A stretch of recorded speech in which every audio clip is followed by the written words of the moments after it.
మావా వద్దలుడు. ఏం మావా స్నానం చేయలేదా? మరి ఇంకెందుకు మావా?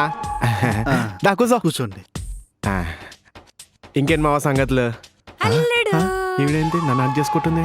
మావా షిట్, ఇప్పుడు నేను మామని కాదు కదా, అత్తయ్యను కదా. ఏంటలుడు ఒకడివే వచ్చావు? ఏం నటిస్తున్నావే? నేనేమన్నా పేరెంట్ అనుకొచ్చినా నా 10 మందిని వేసుకుని రానికి? అత్తారింటికేగా. నా ఉద్దేశం అది కాదలుడు. అమ్మాయి కూడా రాలేదంట అని. అబ్బా, నీ కూతురు ప్లాంట్గా గొడవపడి మరి వానికి ఎంటేస్తే నువ్వేం తెలియనట్టు అడుగుతున్నావా? నాకు మీ అమ్మాయికి గొడవైంది. అప్పుడు అమ్మాయి కదా అలిగి పుట్టింటికి రావాల్సింది, నువ్వెందుకు వచ్చావు? అందరింట్లో గట్లనే జరుగుతుంది, కానీ మా ఇంట్లో మాత్రం నా కోపం వచ్చినా నేనే బయటికి వెళ్ళాలి, దాని కోపం వచ్చినా నేనే బయటికి వెళ్ళాలి.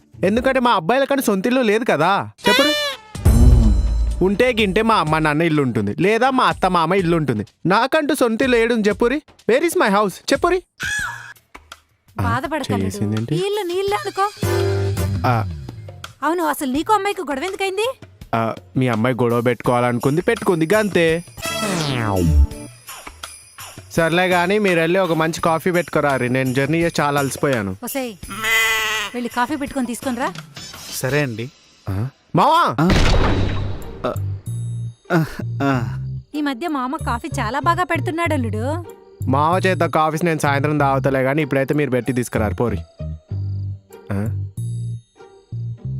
మావా సిట్టింగ్ వేద్దామా? ఆల్రెడీ మనం సిట్టింగ్లోనే ఉన్నాం కదా అల్లుడు. దొంగ, అన్ని తెలుసు నీకు. మందేద్దామని. నేను మందు మానేసి చాలా సంవత్సరాలు అయింది అల్లుడు. ఏం మావా రాత్రి తాగింది దిగలేదా? పోయిన వీకే కదా మనం తిరుపతి అని చెప్పి గోవాకి వెళ్ళి మంద అయింది. నా మీద ఒట్టేసి మరి తాగనని చెప్పి అల్లుడితో కలిసి తాగుతారా? చెప్తా మీ పని. వద్దులే అల్లుడు, మళ్ళీ అత్తయ్య తెలిస్తే బాధపడుద్ది. ఏం మావా నువ్వు అత్తకు భయపడుతున్నావా?